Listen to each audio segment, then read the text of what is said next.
situations where we can fence line the automation's operations, that's where it's going to go all automation early. So for example, remediation, environmental remediation of coal reclamation lands.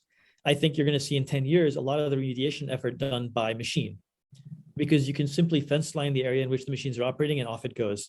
You already see that in automated harvesting, where the farmer sits at home and at the right time of year, the harvesting equipment is running itself, because there's a very clear spatio-temporal boundary. It's bounded in time, it's bounded in space. You can define it all, and the machines can operate in that zone without having incidental interactions with people that they weren't supposed to interact with. There's no deer hunters on the farmland, hopefully.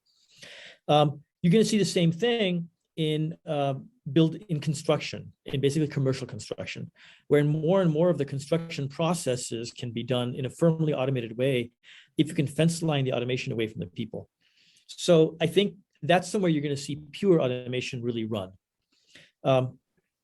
Everywhere else, it's a boundary condition. And instead, you're going to see automation and people interacting carefully together. So you mentioned drones, incredibly useful for things like bridge inspection. We have to figure out ways to do that in populated areas like New York City, like Washington, D.C., where they can't fly. We're going to do that not by just saying, oh, forget about safety. Let's just let the drones fly around the Capitol, the US Capitol. That's not how we're going to do it.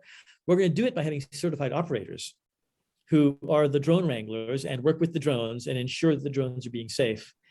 And they're going to need really interesting heads-up displays that let them see exactly what the drones are doing in real time. That's where it's going to get really cool. So that's the innovation area. But in a way, asking when we're going to have pure automation is the wrong question.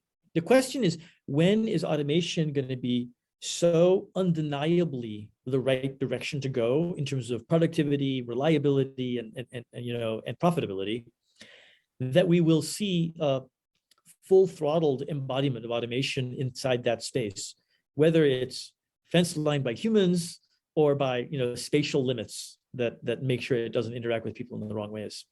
That's going to happen a lot. I'll give you another example. It's heavily automated, but it's not purely automated, which is sewer inspection. A massive infrastructure problem we have across the whole United States is the condition of water and sewer pipes under our cities. It's an unbelievably big problem. Nobody can even estimate the total cost right now. And there are cities where you lose more than a third of all the water to leakage underground. So can you imagine? All the water the city is using, a third of it is just wasted. It goes right back out into an aquifer. And if you're unlucky and you're in a place like Florida, it actually becomes salt water. So you're losing it forever.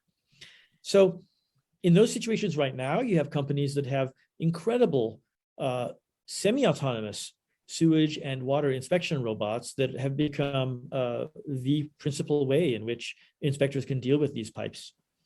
But they're not automated, right? They're working hand in hand with inspectors and with repairmen. So you can go in and understand exactly where the problem is with GPS-like accuracy and then go in and fix the problem. So that's what you're going to see. It's fence lined, right? It's a water pipe. There's no danger of hitting a tricycle and a child or a basketball player.